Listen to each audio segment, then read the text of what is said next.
This segment continues to answer the question, how do great powers, like the United States, influence international relations? It builds on our discussion of war in an important way. In prior modules, we talked about how war can transform the internal composition of states, either strengthening governments or triggering revolutions. In this segment, we want to talk about how war can transform relations among states, or the broader structure of the international system. Sometimes this opportunity comes in the aftermath of extended multilateral wars fought among great powers. The victorious great powers can then use their military victory and the exhaustion of their enemies to remake the larger structure of international politics. We can think about the settlements of 1919 after World War I and of 1945 that ended World War II as important examples of this relationship.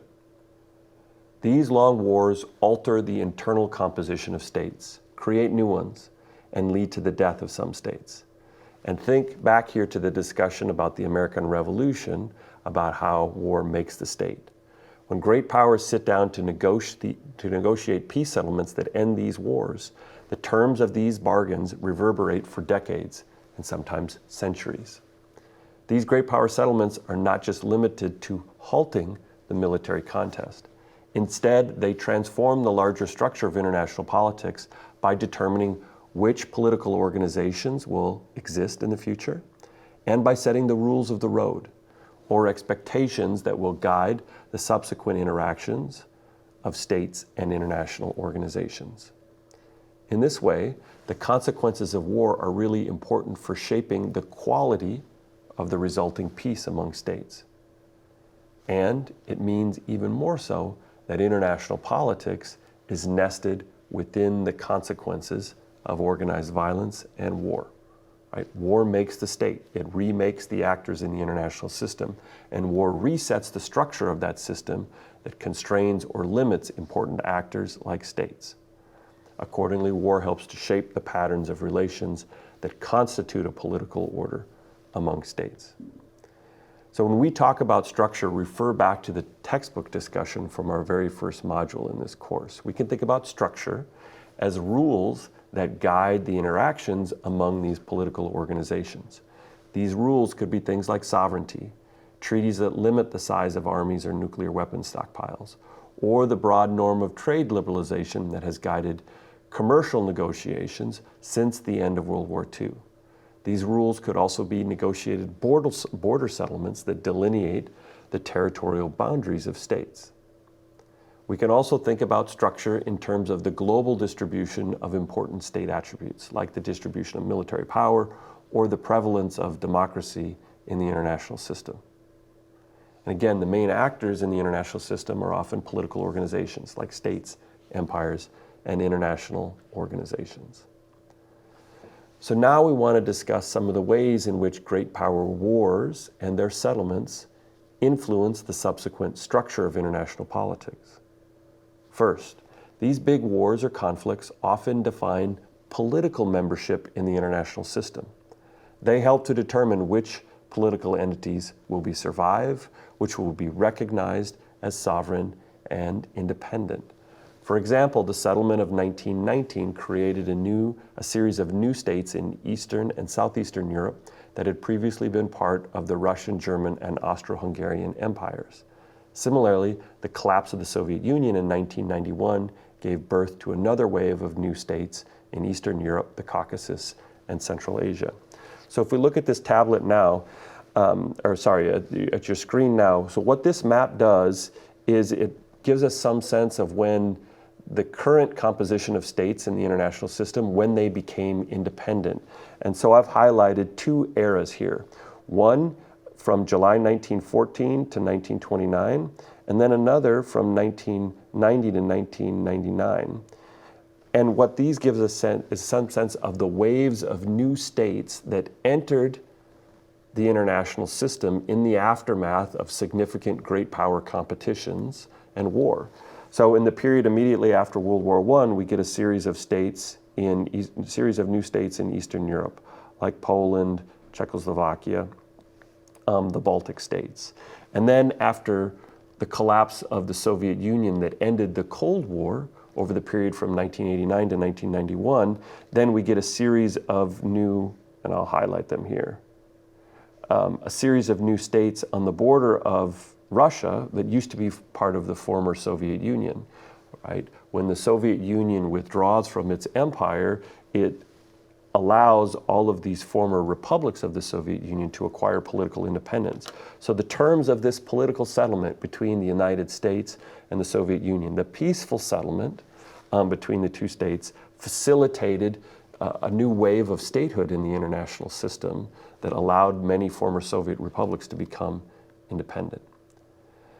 So this determination of statehood is so important in international politics because of the growing importance of the norms associated with sovereignty, which creates expectations that external powers will respect the territorial boundaries of another state and not interfere in its domestic politics. For example, Russia's military intervention in Ukraine in 2014 generated a global backlash because its actions violated these norms of sovereignty. And the United States in particular looked at Russia's actions in Ukraine in 2014 as violating its commitments that it had made over the period from 1989 to 1991 to respect Ukrainian independence. Now, these norms linked to sovereignty create expectations about how other countries will act and what is morally permissible or required when states interact with each other. This possession of legal independence and sovereignty can be an important source of political authority, both internally and externally. When a group of states, such as the United States, Great Britain, and France, recognize a new state like Czechoslovakia after World War I, they help to legitimate the authority of its government and thus empower it. Going back to the Ukraine case, Putin's intervention tried to legitimate some new government of eastern Ukraine by declaring that it was the modern descendant of something called New Russia.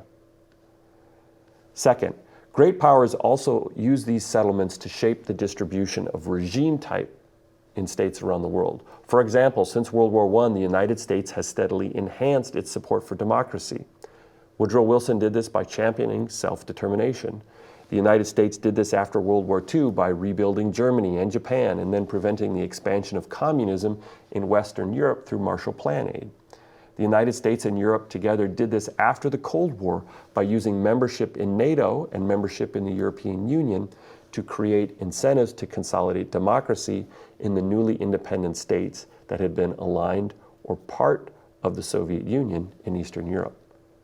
Similarly, the Soviet Union installed a series of autocratic communist regimes in Eastern Europe after World War II to ensure that these new buffer states would be led by friendly regimes interested in preserving these new alliance ties to the Soviet Union.